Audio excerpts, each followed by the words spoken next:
All right, I was retired CP Lawrence Alubi speaking there in our previous conversation on the issue of the role of the traditional institutions in conflict resolution yesterday. Today we have guests already here in the studio, and let me begin the introduction with Dr. Mike Ejiofor, is former Director, State Security Services. So I'd like to welcome you and compliment of the season. Happy New Year. Yes, same to you, sir. All right. We also have right here with us in the studio, he had to come all the way from Yobe State to join us live, Baba Othman Ngezama, who is the president of the Mieti Ala Cattle Breeders Association of Nigeria. Baba, thank you very much for making it here this morning. Thank you for having me, and good morning for everyone. All right, also joining us for the conversation from Kaduna, we have Barrister Francis Danladi Koza, the Satyam Atiap. He hails from Atiap Chiefdom in Zango Kataf local government area of Kaduna State, and also the former vice chairman of Zango Kataf local government area. Many thanks for joining us, sir. It's a pleasure to be here. Compliments to all Nigerians.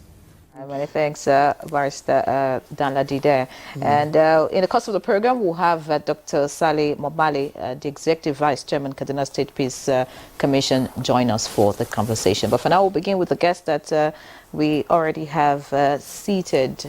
And it's a continuous conversation, you know, like we already mentioned, you know, from some days ago, we've been talking about this. And so maybe we just want to begin. Sorry, let's start with Baba. Okay. Yes, let's start with Baba. Baba, you know, was here during our first conversation, and unfortunately, the network was not favorable at the time. Yeah. But I would like Baba to give us an insight, you know, into how conflictual issues, you know, like maybe indigenship, maybe, you know, grazing root rights, ordinary, you know, civil matters. How were, what models or model was used to resolve such issues that worked within your geographical space before now? Good morning, everybody. Best compliments of the season. You see, the farmer-herder conflict has been there for quite some time. And it has lingered for so long now. Not only lingering, it's allowed to metamorphose into so many other things. From farmer-herder conflict, then we come to witness cattle rustling, small scale to large scale cattle rustling. Then from cattle rustling, then kidnapping came up. And kidnapping was on until when it metamorphosed into banditry. That is what is disturbing everybody today in Nigeria. Before this time, skirmishes do happen between the farmer and the herder across the country. You know, the relationship is of teeth and tongue. They are created to coexist together. They have been coexisting, and when such relationships happen, conflicts are bound to happen at the same time. But during those times, when there were good communication between them, when there was better understanding among them, you know, conflicts are mostly resolved within the vicinity of the conflict. You see the farmer and the herder settling their dispute right in the farmland. Your animal has made this distraction. Yes, I agree, I can see it. So they settle, they shake hands and continue to live peacefully. That was before. But with the emergence of politics, you know, since it became so difficult, you know, politicians use whatever means to get what they want. If religion is what they have to use to get what they want, they use religion. If tribalism, ethnicity is what they want to use to get what they want, they use it. So when politics came, that good relationship, that good understanding, that good communication between these two got lost. So but what was the role of the, because you had elders, you had well-respected faith leaders within that, the northern axis that were also, or should also, provide some form of, arbitration. So what, at that point in time, how did they play that role? well, you see, during that time, all the herders that were living within a particular domain, they are well known to the other traditional ruler or the village head or the district head. Okay, they were well known. Because they do collect taxes from them then. But when those taxes were abolished, so that was when the attention on them became so little, to the extent that today, no traditional ruler knows how many pastoralists are living within his domain. That is what is making the situation even worse. So, and even those who are living in the far southern part of the country, they live under ardos. It is the tradition of the pastoralist. Whenever he goes to live, he has to register his presence to the immediate local leader, pastoralist leader, that is normally called the ardo.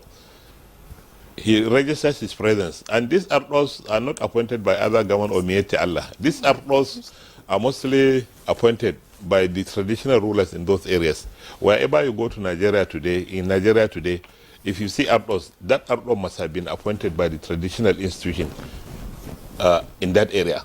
So through the ardos, those traditional institutions know that pastoralists are living in their domain. They have a very important role to play, and if not the most important role to play in solving these issues. But because government is not given much attention to them, that is what made the trouble become so much. The traditional rulers have a very important role to play. When they are collecting taxes, they know the pastoralists who are living in their domain, and the farmers are well known to them because they collect after the season. Farmers normally bring appreciation to the traditional rulers. So also the pastoralists. So, but because of the neglect of the traditional institution by the government, maybe with the creation of the local government, attention was shifted from the traditional institution mostly to the local governments. And the local government employees are normally transferred from different places to come and stay. They are not mostly the indigenous of those areas. So, and when they come, they are always concerned with their administrative local government activities. They don't give much attention to security aspect, and not only the security aspect, they don't give much attention to the roles of the traditional rulers. If they had, things will not be what we see today. So they have a very important role to play. If attention will be given to traditional rulers, they have their traditional way of solving these issues. And even today that we have it becoming more complex, still, if we can go back to the grassroots approach, to the community-based approach, I'm sure these things will be over. Okay. But the absence of these community-based approaches, that is why we are having these problems. The stakeholders in this crisis must be made to define their own peace. Let them be involved in the decision of how to achieve peace in their respective communities. That is what we call the community-based approach. If we can adopt the community-based approach, allowing every stakeholder in that community to define their own peace, sit them together. If they are the farmers, ask them, what's your problem? What are your problems with these pastoralists? What are they doing to you? How can we solve this problem? Go to the pastoralist community, ask them, what is your problem with the farmers? What is your problem with the security? How can we solve this problem? Go to the traditional rulers. Go to the whatever they call themselves, either the NSAK or the vigilante, these non-state actors. Go to their leadership, sit them, ask them, what do you want? What are these pastoralists doing to you? How can we solve the problem? By the time you collect all this information, I am sure you will come over the whole thing, because roles will be clearly spelled out for everybody.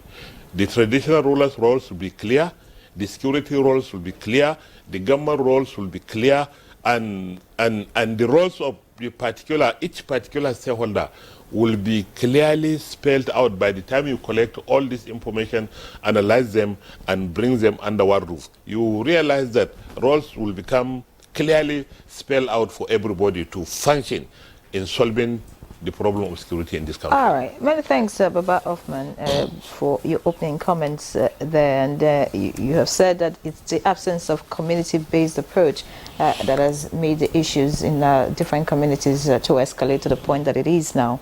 But I'll get to you, Mike Ejiofor. You listened to Baba Hoffman, talk about some of the issues why the community leaders can no longer intervene in these issues. I'd like to hear your thoughts about that. But again, some people have also said that the reason why some of these communal clashes are on the rise is because some of these community leaders have also compromised. They are beginning to take sides with certain people and certain quarters, if you like, politicians. Maybe that's why they are not being able to take hold of their communities and restore peace. What are your thoughts, really? Well, I completely agree with his submission, Baba, in his first comments. The pastoralists, the herders, and the farmers, they have been coexisting from time. There have been clashes, along the Benue Plateau axis. But this thing did not escalate until 2015. About 2015, we now had foreign elements that have invaded Nigeria for whatever reason. So it becomes very difficult for the communal leaders to integrate or discuss with the people they don't know. Most of these people are not known to the communities. People operating, killing people, and all this. And whoever brought them for whatever reason, what we are looking for are solutions. How we can get out of this. If you notice that this mass killing, that's why I agree with him that this is political. Our political elites look for a way of dividing us for their own benefits. And they forget that if there's no Nigeria, there won't be a place for them to even govern or participate in politics. So the earlier the politicians realize the futility of their mission and to abandon it, the better for us. Like I said, the mass killing is concentrated mainly between Plateau, Kaduna, Benue, and most of them are religiously or ethnic based. Trying to struggle for land and the pastoralists, like he said. I remember when I was in Ogun State as a state director, when there's a conflict between the Fulanis and the farmers, we'll call them to a meeting. We'll resolve them. Compensations are paid. And people lived harmoniously. But now that we don't know the people perpetrating this, it becomes a problem. If you notice, like I said, the concentration of these mass killings is the north central and the north east. It's not so. I think it was only in Enugu that we had a case of mass killing. Well, and the people came together to say, no, we must resist this. And for some time now, we don't have the issue of mass killing. What we have mainly in the south is kidnapping by this same group of people. If you come to the north, the mass killings, we must get the people involved. I've said this in times without number. How long shall we continue like this? distress calls, like this last incident of the Christmas Eve in Focus. Distress calls were made, and these people operated for hours. Hundreds of people killed without any intervention. But I'm happy, I think it was yesterday or this morning, I was listening to radio. They say some arrests have been made. After these mass killings, arrests are not made. But now that some arrests have been made, according to the Commissioner of Police and the Chief of Defense Staff, maybe it will serve as a lead during interrogation to get what is the main purpose, what are the objectives of these marauders that are killing people in hundreds. Let me also, remind you, Dr. Joffo, that apart from the political angle that Baba brought in, he also talked about the shift in the administrative system and the attention, their immediate attention, which sort of eroded, the traditional role that the traditional institutions provided, sort of arbitrative, measures to reconcile matters, conflicts, and all that. And that brings me to, the impact of our present criminal code system on the native customs law and system. There seems to be a conflict. Well, you see, there seems to be a conflict. Yes, I agree with you. But like I said, the traditional institutions, the traditional rulers, the various communities have limitations in intervening. Intervening because I said from the beginning, they don't know the people they are dealing with. But in the past, there were no limitations. There were no limitations. The limitations were provided with the introduction of the English system, isn't it? The traditional, they had no limitation because the people were cohabiting. They knew the farmers. I'll give you an example. From my own experience. It's not what I read in the book. When I was kidnapped, when these marauders see the pastoralists with their cattle, they ask us to move, that these people will now go and inform the police that they are here. So the mass killing is now from the headers. You get the point I'm making? It's not from the headers, but from these marauders who have infiltrated and invaded this country. That where we must concentrate to know where did they come from. Since 2015, they have been causing havoc, causing mayhem in the country. And it's something we must deal decisively with. Are you implying, so I'm sorry, are you implying that recent attacks, we just read about what has happened in Kaduna, the recent attack in Kaduna, in Plateau. Are you implying that the attackers were marauders? Of course. External, That's, yes. And you see, these people live in the forest. They don't live within the communities. And that is why our military should deploy technological equipment like the drones. When you get information, because before they attack, they even give information. So it's not issue of not having the intelligence that these people are going to attack. So deploy these drones and get these people, as they are coming, they are attacked. Like the fateful incident with the Air Force. I think that's what we should be doing when they are coming, although the wrong targets were gotten in that case. But this is what we should concentrate our efforts. And for people who have the experience in managing these conflicts, people who have been in the theater, I was listening to General Ayola, who was one of the commanders in Plateau.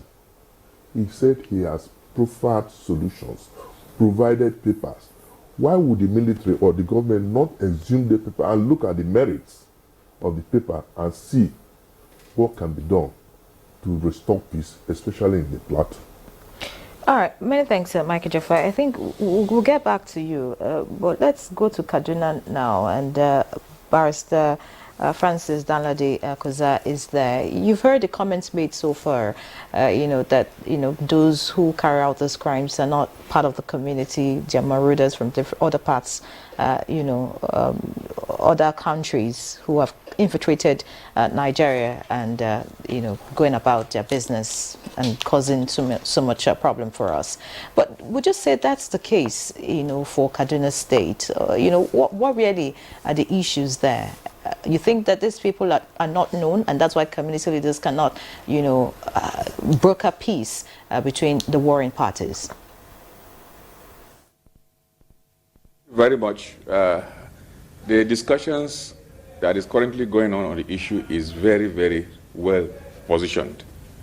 First of all, let me make this point, that prior to the coming of constitutional governance in Nigeria, people responsible for security issues were abandoned.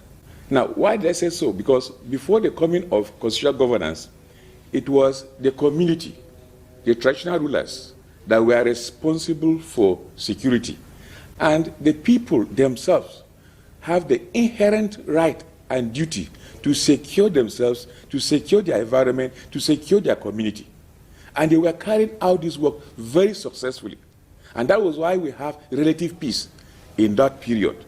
The traditional rulers oversee this traditional way of solving problems, of ensuring peace and security in the community. But with the coming in of constitutional governance, those responsible for the security of the people were moved. Now, the president becomes the chief security officer. The governor becomes the chief security officer. The local government chairman becomes the chief security officer. And these people are far from where the incidence of insecurity is experienced. And so what happened? When something happened in the village, the people have to wait for the governor or the local government chairman or the president to give instruction that this be done. And before then, things have gone their way. So the first thing I say is that the shifting of responsibility of security from the people themselves, and shifting it to the governor, to the president, to the local government chairman, creates an avenue for the enhancement of insecurity in Nigeria. And I think this must be addressed. The second point I want to stress is that in those days, prior to the coming of constitutional governance, people did not see criminals as a particular group or a particular religion. The criminals were seen as criminals and treated as such. So if there was a criminal in the community, the whole community see him as a criminal, irrespective of who is his brother, who is his father, what is his language, what is his tradition, what is his religion. They treat him as the criminal that he is. But today, things have greatly changed. Criminals are seen, number one, as a particular ethnic group. Criminals are seen as a particular religion, and so on and so forth. And so they get sympathy from members of their community, of their ethnic group, or from their religion. And so when something happens, instead of seeing the person as a criminal, we now see him as maybe as my own. The chief security officer, the commander that is in charge, will now see him as he is my people. Let me protect them. And so it becomes a problem. And so for me, that is another big problem. The third point I want to make is that, look, let me tell you, I come from Zongo local government area, from the Etiap chiefdom that was worst hit right from 2015 up to the middle of this year. And I was actively involved in trying to make peace among my people. The truth of the matter is that those headers that live with us have no problem whatsoever. We know them. There were headers that live very close to my family house. We go there, we interact with them, we go to the bush with them, we rear cattle with them, they come back and so on and so on. We have things with them. But from 2015 a lot of people that are unknown infiltrated that chiefdom. If you go to Zangon Ketef town, you will find out that that is a small settlement with no grazing facility. But that place is chocked up with so many headers in that place. Where did they come from? Sorry. Where did they come from? Where did they come from? And the traditional ruler have said, look, move these people, let them go back to where they come from. Those who we know, the headers that we know, that are living with our people, are there comfortably. So what do we do? And he has talked about that, he has talked about that time without number. And we have made presentation to government and said, look, gentlemen, let these people go back to where they come from. In Zongo town, there's nowhere, there's no facility for grazing. It's purely a modern settlement. Why do you chalk up that place? And prior to that, that place was 100% occupied by Hausas. The Fulanis were not staying there. They were staying with the rural people in our own villages. And we know them. We interact with them. So where are these people coming from? So government must decide. Number one, let these people go back to where they are coming from. And then number two, security issues. I believe strongly that there's the need for government to introduce community policing. Community policing under the direct control of the traditional rulers. People have said that they are going to abuse it and so on and so forth. You cannot determine whether there's going to be an abuse or not until you practice it. Once there's abuse, there's always a remedy. So I feel strongly that, number one, this issue of making the president, the governor, the local government chairman, as the chief security officers of the various tiers of government must be reviewed. Because the president who lives in Abuja does not know what is happening in Zangon Ketef. The governor who lives in Kaduna may not know what is happening in Sanga. And so on and so forth. And so if you say he is in charge of the security apparatus, he gives command, and something happened in Sanga, you have to wait for the governor or the president to give the coda. Before then, everything has gone bad. So let us review the system and ensure that we empower the traditional institution in those areas. Give them the control of some level of security apparatus. Empower them financially. With money, let them have the resources with which to fight insecurity. Let them have the people with which to mobilize to be able to maintain peace and security in their community. I believe that if this is done, we will have the relative peace, we will enjoy peace. Well, and then finally, let me just say this point, that with the coming in of this present administration, at least in my own area, in a chiefdom of Zongo, we have been enjoying relative peace. Why? Because the political will of the present government, to the effect that people will be held responsible for their action, and the change of attitude of some security personnel in that area has enhanced the relative peace we are enjoying. And I think this message should be sent clear, that government body language should be clear, that no criminal will be spared, irrespective of who he is and where he comes from. Thank you. He comes from. Barrister Francis Danladi Koza, thank you for the points that you've raised. We have Dr. Saleh Momale, Executive Vice Chairman, Kaduna State Peace Commission, joining us via Zoom from Kano State. And of course, just to also put to you, Dr. Momale, just yesterday, my colleague Jume and I were, commending the efforts of the State Peace Commission in quelling, conflicts. Unfortunately, we woke up to hear of, another deadly attack. How is the Peace Commission reacting to what has happened? Thank you very much again, the National Television Authority, for your continuous contributions in this critical national discourse, trying to see input from varied stakeholders on what needs to be done to better secure our communities. Quite many apologies. The audio at my end here is not very good, so I have not heard very clearly the contributions of other speakers. However, there are huge challenges the country is facing as a whole, Kaduna State and many other states in the country as well. These challenges have to do with so many systemic issues that have stemmed up, not only within the shores of Nigeria, but with a lot of contributions from what is going on, but at the West Africa and the broader Sahelian region, as well as other parts of the world. And this have to do with the global proliferation of small arms and light weapons all over, so in such a way that these weapons are at the disposal of non-state actors throughout the Sahel and West Africa, as well as some.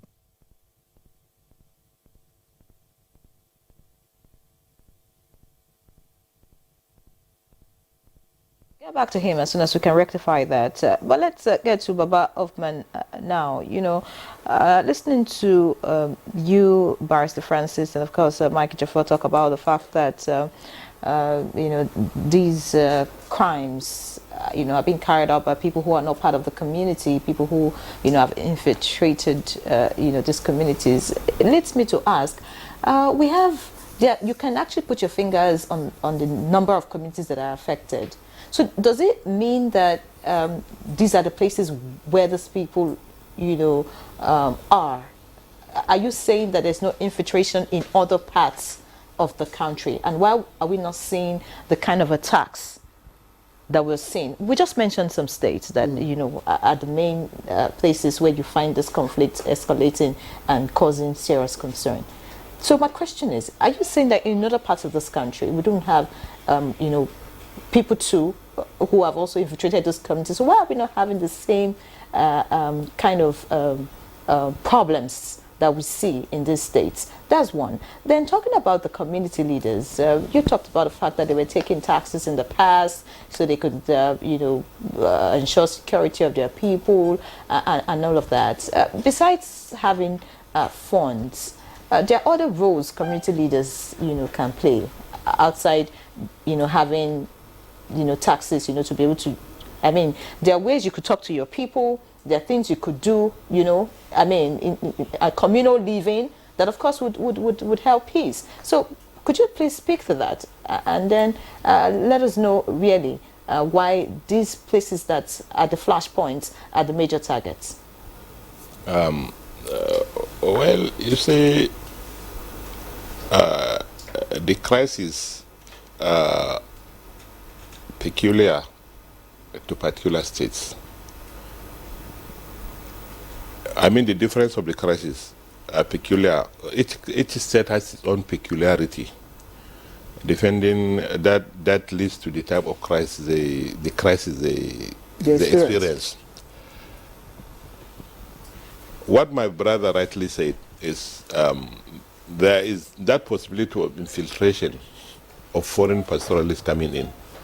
That cannot be ruled out because of the porous borders we have and because of the ECOWAS Transhuman Protocol that allows for movement of pastoralists from the ECOWAS countries. So you see them moving right from Mali, Burkina Faso, Niger, coming into Nigeria, passing through Cameroon to Central Africa. And they have their recognized routes that are recognized by the ECOWAS, monumented and protected.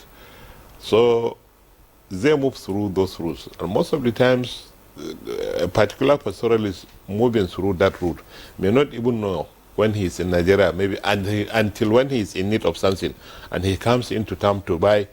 That is when he will realize that he has left Niger, he's now in Nigeria. Because they move through the international route, so and it's a monumental route, documented, that allows them to move freely. The neighboring countries have their check-in and check-in-out systems, but Nigeria, we don't have any. Maybe because of the forest border that extends to over 2,000 kilometers from the western part to the eastern part of Nigeria, starting from the Niger border in the west down to Chad border in the east. So because of the porous border, government has not come up with any form of checking in and checking out of the pastoralists. So pastoralists do move freely into Nigeria and go out of Nigeria freely. So most of the times without notice of the security agencies because of the porous nature. And, you know, as I told you, crises are peculiar to states. What is the causes of the crisis in Kaduna may not be the same of the causes of crisis in Oyo, Taraba, and the rest. They all have their peculiarities. And the causes of those crises also differ depending on the states. They differ depending on particular states. What we experience in Plateau now is not much about land issue. It's much about this indigenous settler dichotomy that we are talking about. And, you know, media also has an important role to play. Sometimes the propaganda against the pastoralists is just too much, to the extent that today every society, every community in Nigeria see the pastoralists, an average pastoralist, as a criminal. And what we always say is a rich man doesn't fight. The pastoralist moves with all his family, with all he has, which is the cow, living in deep heart of the forest, with children, wife, and everything. You cannot expect this guy to go and ignite trouble for him to get killed. And he knows very well that he's being surrounded by the natives. Assuming my brother was talking of Enugu.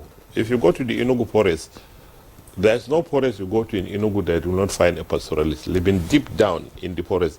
And even in places where the natives don't dare go to because of the fear of the forest. But the pastoralists go there and live with all their families and their children. And they know very well they don't belong to that community. They went there in search of pasture and water for their herds. And they are living in the midst, within, surrounded by the natives. So you cannot expect this guy having this information and living with all his family and all he has in this world to just go and provoke trouble for him to be killed. It's impossible. Let me ask you, Baba. You just talked about the fact that the peculiarity of what is happening in Plateau State, and you said it's basically indigenous settler dichotomy, which means that these are people who have been living there in Plateau State, within those communities. Exactly. They are known. They are. How is your Miyetti Allah Association dealing with this issue now? How are you handling it? What are the resolution mechanisms that you are putting? Because this is the association is an umbrella body of all the pastoralists. What we are doing is more of sensitization. We sensitize our people against getting themselves involved in conflicts, against getting them involved in security-related issues. That is why in Plateau, when I was talking to you the day before yesterday on their Zoom, I made mention that find out from the security agencies in Plateau State, whatever happens to the pastoralists before it happens, the pastoralists normally report. We don't allow our members to take laws into their arms, into their hands. We always sensitize them against taking laws into their hands, because it's a poor man that fights, a rich man doesn't fight. Even this new one that took place, you know, I told you the genesis. It's about cattle rustling. Some communities decided to take cattle from the pastoralists, maybe for the Xmas festivities, I don't know. About 180 cows were wrestled from the pastoralists, and that was reported to the military, who went after the wrestlers and had a fight with them and retrieved those cows back. But that still does not justify the fact that the whole community, over 200 people, were slaughtered. But that's not our focus. Our focus is to look at what can be done. How can the community-based traditional institutions mediate and bring a resolution, de-escalate conflict? And that's why I'm asking, what is Miyetti Allah doing at the moment to prevent, not just in Plateau State, but also in Kaduna, where we heard certain ethnic tribe has gone to attack another, ethnic tribe, and that's the similar narrative in the whole of the northern parts of the country. So, if you can tell us what you're doing, what are the measures at this moment that Miete Allah is putting before we, I hear Dr. Momale is back. The measure we are adopting is, apart from the sensitization, we are reaching out to community leaders, reaching out to religious leaders, reaching out to traditional rulers, reaching out to non-community leaders in those areas, talking to them about how to broker fees, about how to come together and discuss on the ways out of this crisis. This is what Miete Allah is doing, because this is that much that we can do. We are not a security agency and we are not a government. Much of what we can do is more of reaching out to stakeholders, critical stakeholders for that matter. As I said, religious leaders, traditional rulers, security agencies, government, go discuss, sort out with them, give them your own perspective on how you think this crisis can be solved. I have made mention that adopting the community-based approach is the best system that can be used. Getting all the stakeholders to discuss, define their own piece, ask them questions. What can we do? How can we solve this problem? And also do something about the establishment of vigilantes and what have you. Most of the times, the establishment of these vigilantes or militias, tribal militias, is what escalates the problems.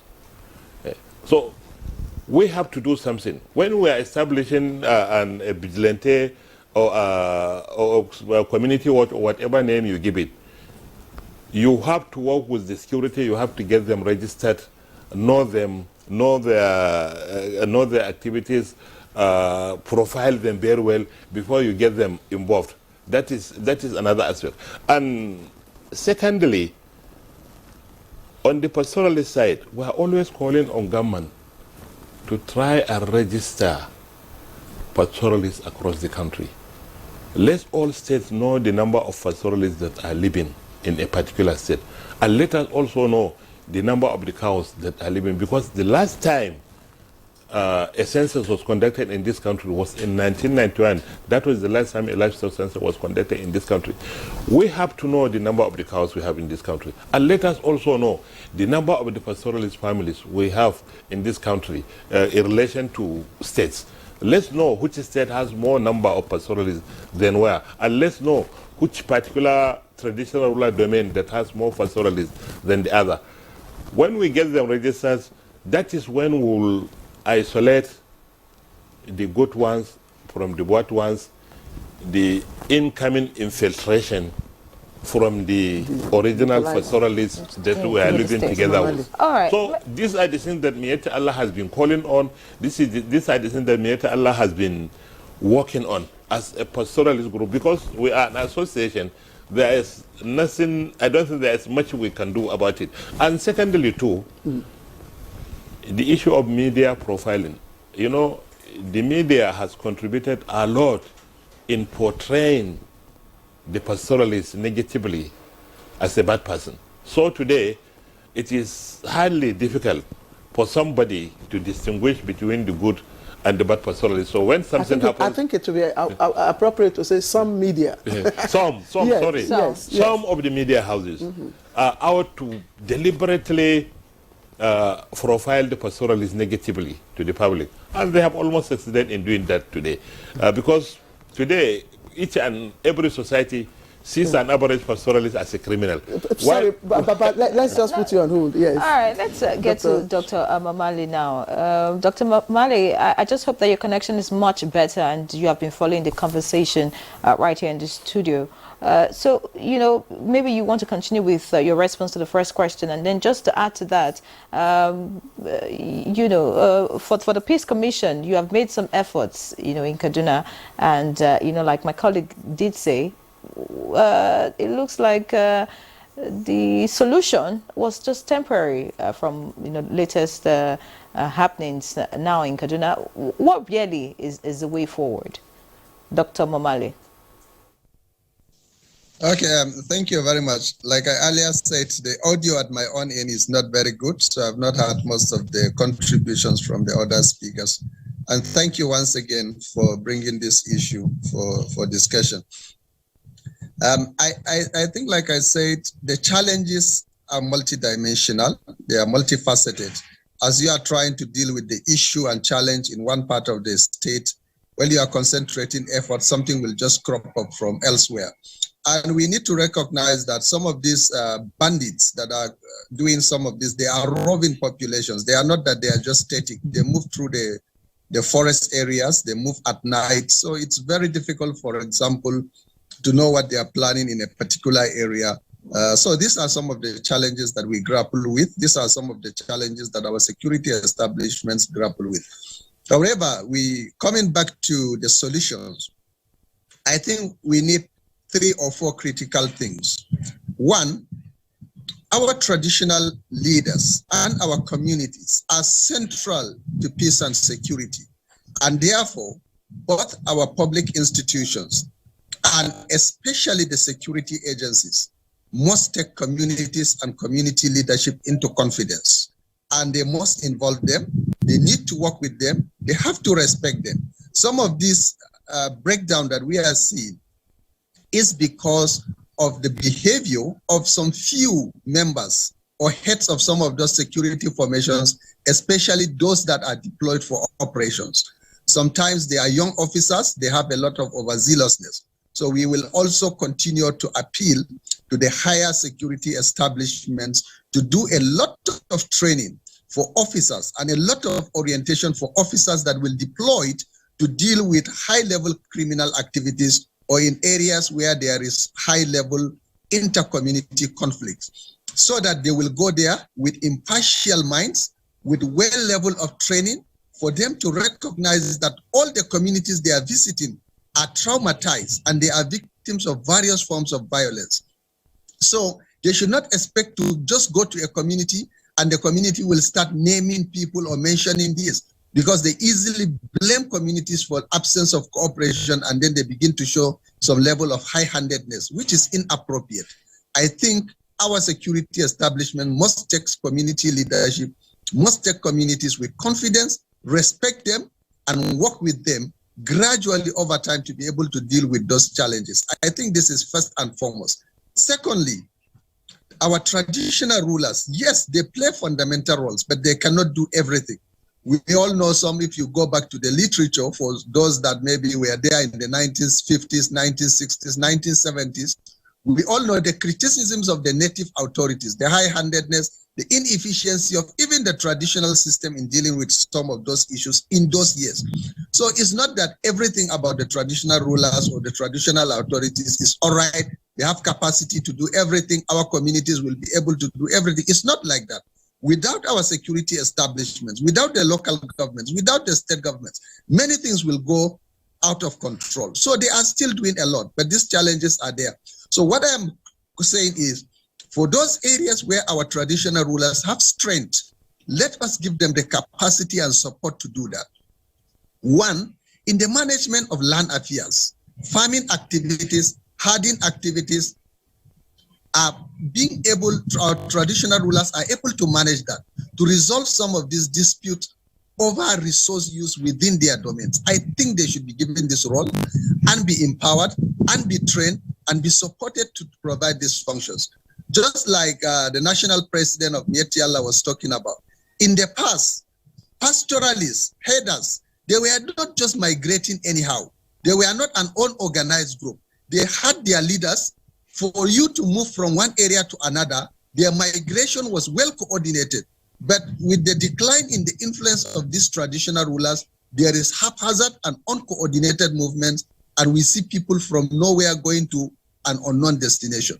In the past, the routes were known, the migrating groups were known by the local authorities, by the traditional rulers, and their origins and destinations were clearly known. So let us go back to some of these practices. I think they will help us a lot in coordinating and stabilizing some of these disturbances. The third aspect I would want to mention is that there is need for a lot of training. There is need for a lot of orientation of both our local communities as well as our local leaders and our various youth and security support groups. Of course, our conventional security cannot hand over security of communities to non-state actors. It is not possible. It will create chaos. So therefore, our security agencies must be equipped. They must be trained and given the right capacity. Well, our own communities should be trained to respond and to understand the new dynamics of the new emerging trends. In the past, we were used to, simple thieves, people committing some little crimes, and so those were the kind. We were not known, armed groups were not known in our regions. Robbing bandits were not known. Extremist groups with even religious extreme views were not known. So all of this is combined and they are committing a lot of havoc. Even ethnic extremism was not existing. Today it is there. You see groups with extreme behavior, attitudes, trying to exclude all others from having any access to any resources within their own, what they define as their own exclusive territories. So we need a lot of training and we need a lot of capacity. Finally, our civil society organizations, like Miyetti Allah, the various community development organizations, they really have a lot of role and a lot of duties to do in sensitization, in engaging with the citizens, in engaging with the government in a continuous basis, in holding security establishments and governments accountable to the citizens. I think we need to do a lot of this to see sustained improvement in peace and security in the country. All right, many thanks, Dr. Saleh Momale, for your points there. Very vital points you have made. But we'll get back to you, but that will be much later. For now, let's take a break. Please stay with us.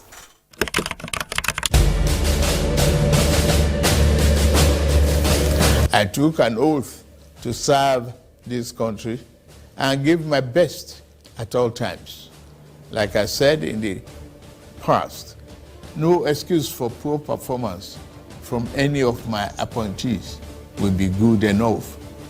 It is the reason I put in place a policy coordination, evaluation, monitoring, and delivery unit in the presidency to make sure that governance output improves in the living condition of our people. Show themselves.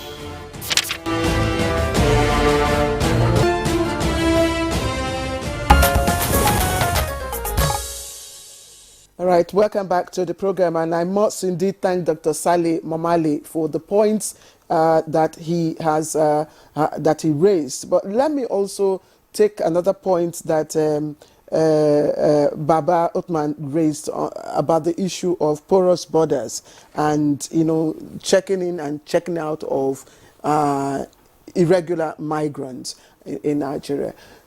Dr. Jeffo, the issue of arms bearing, I know people normally will explain out the fact that the pastoralists will have to defend themselves, from unfriendly weather, from reptiles and all that. But it's gone beyond the kind of arms they need to do that.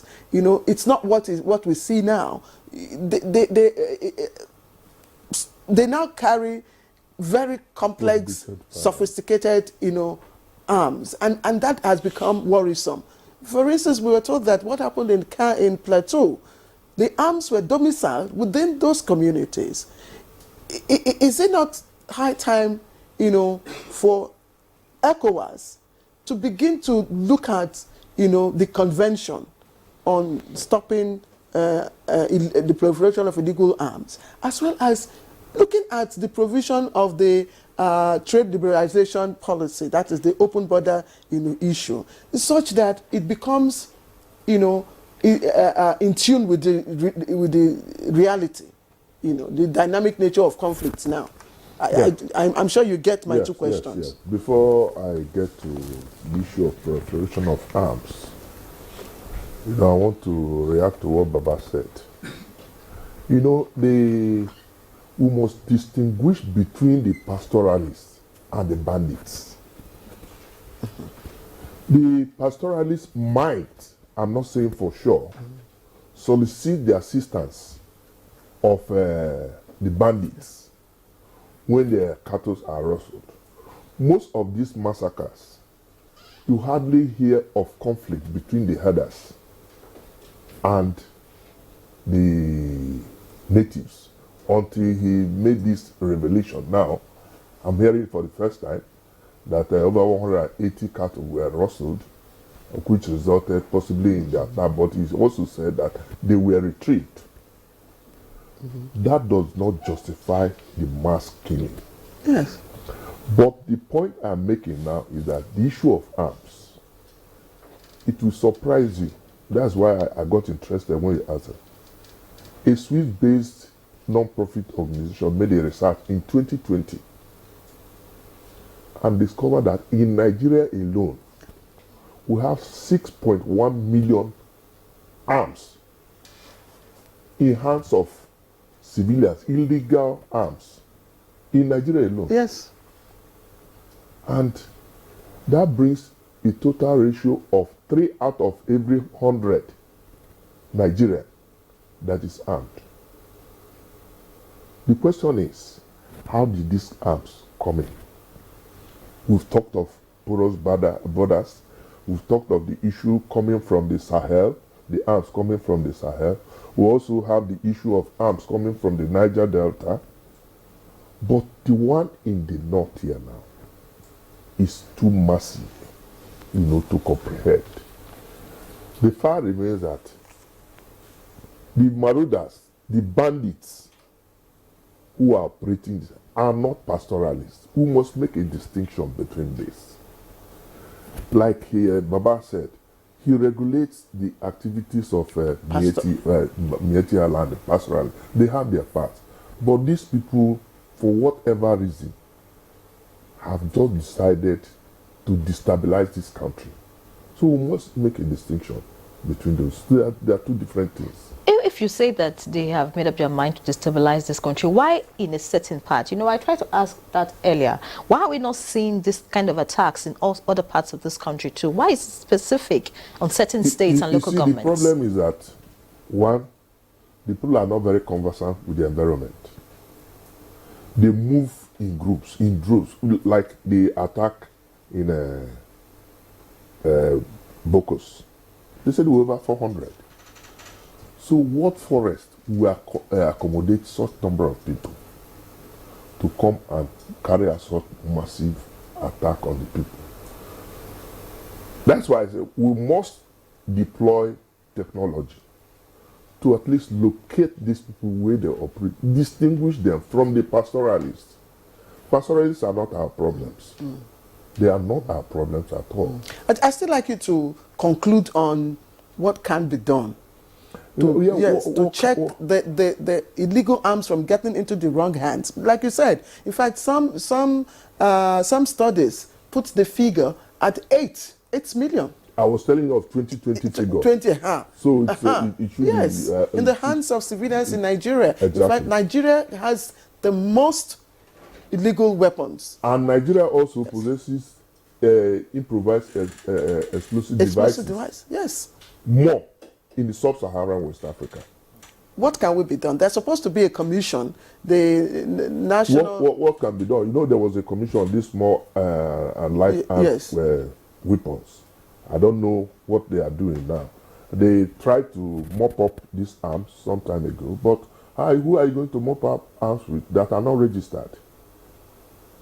So for now, I think I was on a program yesterday on Arise in the evening where people were preferring the issue of liberalization of arms. It becomes, because the situation is such that nobody is even safe again. And we're not talking of pastoral. What of the ones happening in the southeast, in the southwest and all this? There's so much arms in the society. So I think the government must do something to regulate and get these arms.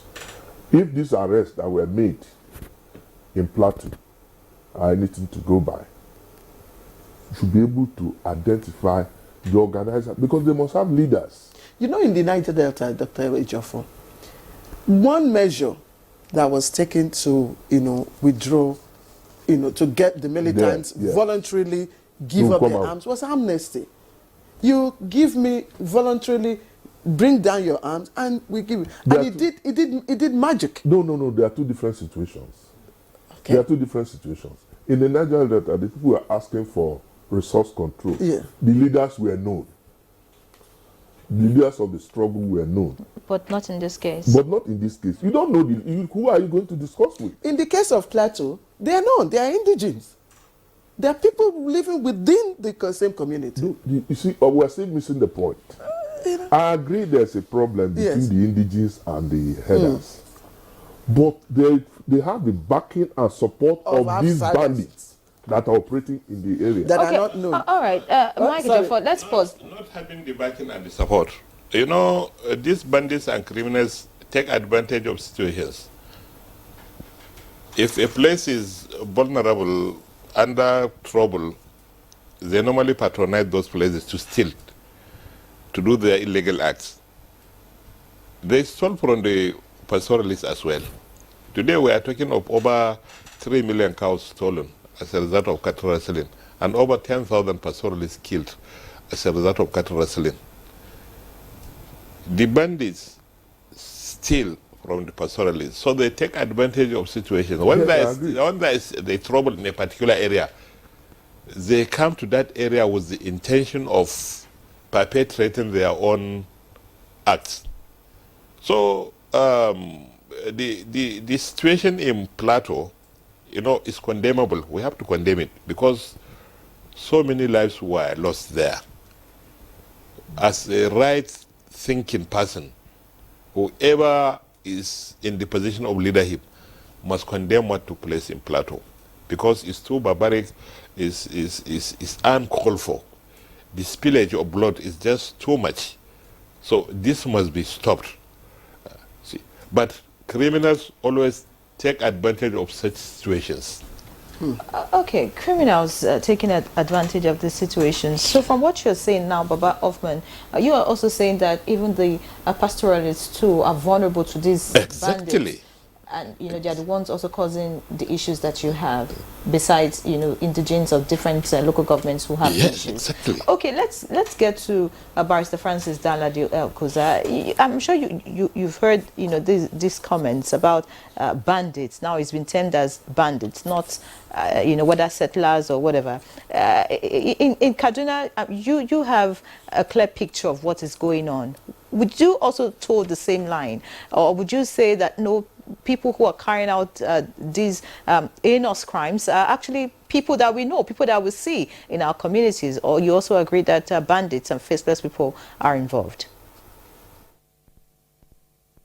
In my state, in my area, the fact is clear that indeed and in fact there are infiltrators.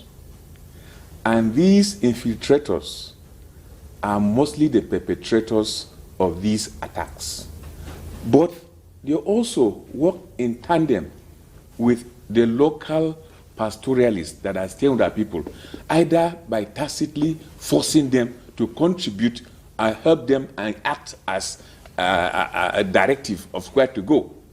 Because in some of the villages that we attacked, we had evidence that the local people who were resident in the area were the people that directed them and give them hints about which house is to be attacked and which one is not to be attacked. So these infiltrators, either by force or by coercion, they brought in the local people who are staying with the people to act as people that direct them to where to attack and where not to attack. That is a big problem again. So in Kaduna State, just like I said, these infiltrators are a big problem. If they are not there, the local people will be at peace and they will work with the natives and everything goes on fine. So my take is this, that government should address that issue. If they are immigrants, if they are moving, they shouldn't stay in a particular place for too long. Let them continue to do their movement. If they want to settle, they should follow the due process of settling so that they will be known that they are settling in one village or the other, and they will settle permanently or on some part. So, but that is very important because in my chiefdom, for instance, when we met with the people, with the Hausa, Fulani, and the Chia people, we said, number one, that nobody should carry arms either to the farm when you are a farmer or you are a herder or anywhere. Nobody should carry arms. That anybody who carries arms should be reported accordingly. We took that resolution and we passed it on and we propagate about it and we try to convince the people to act on it. That nobody, whether you are a pastoralist, whether you are a farmer, whether wherever you are, you shouldn't carry arms within the confine of our chiefdom. And then we inform the security agencies and say, this is the resolution that we take. Now, they tried to enforce it for some time, and we achieved some relative peace because of that resolution. Number two, we said, look, you should not, under no circumstances, should you see a criminal in the cover of religion. He is a Christian, he is a Muslim, he is a pagan, he is Hausa, he is Kataf, he is Fulani. No. That everybody who is a criminal must be seen as a criminal and be treated as a criminal. And that is that. And then one thing about the security agencies, some of them that are posted, they are not behaving, they are not acting in accordance with the oath of their office. They are taking side. They are taking side. So I want a situation where the security officers, the soldiers, the police should act professionally. They should imply the ethics of their profession by treating a criminal as he is, without any sympathy. Whether he is your brother, whether he shared the same faith with you, whether he whatever. No, don't treat him like that. Go in and treat him as a criminal that he is. And we have relative peace. But the reverse is the case. Most of these people that are sent to superintend over the security affairs of these communities, they try to color it when they say it's my people, it's my tribe, it's my religion, and so they fail to act until havoc is done. And then they will start running helter-skelter.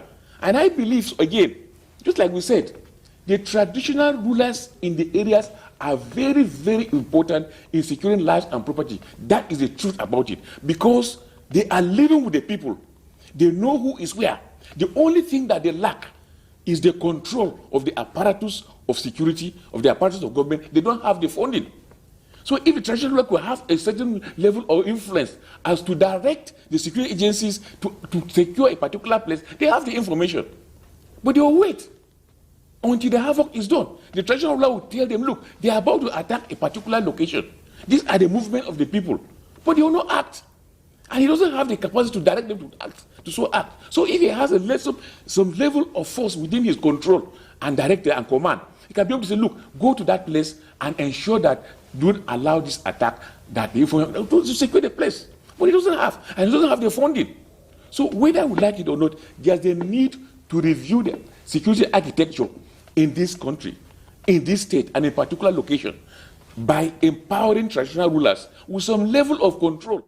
All right, Barrister Francis Tandade Koza, it's amazing how time flies when we're having a very important conversation such as this. We'd really like to apologize for interrupting you, but we thank you. We do appreciate the fact that you could join us and the points that you have raised as per solutions. Dr. Koza is the Sayim Atiap, and he's from the Atiap Chiefdom in Zagan Katap local government area of Kaduna State, and also former vice chairman of Zangon Katap local government area. We thank you very much, and of course we join the rest of Nigerians to commiserate with those who lost their lives in the recent attack in Kaduna State. Thank you very much. A pleasure. Let's also appreciate Dr. Sally Momale, the Executive Vice Chairman, Kaduna State Peace Commission. Dr. Momale, it's always a pleasure to have you. Unfortunately, we couldn't take much from, but the time we had with you, quite informative and enlightening. Thank you, as always, Dr. Momale. Thank you so much. Thank you. Let me also appreciate Baba Othman Ngezama, who is the president of the Miete Ala Cattle Breeders Association of Nigeria. Thank you for your frank talk, and we hope that sooner, we will find a solution to all of this, and that every ethnic tribe will learn to live, in peace in every part of Nigeria. And thank you for giving me this wonderful opportunity. I appreciate it. And finally, let me also appreciate for coming this morning to join us, Dr. Mike Ejiofor, former Director, State Security Service. As always, thank you for your input, Dr. Ejiofor. It's my pleasure, even though I'm not a doctor yet. Well, you waited to the last point to tell us that. Anyway, thank you very much. So let's quickly go to Sports Text now for some sports updates. Kelechi Iheanacho will link up with the Super Eagles teammates on Tuesday, January 9th, ahead of the 2023 Africa Cup of Nations, according to President of Nigeria Football Federation, Ibrahim Gutsal.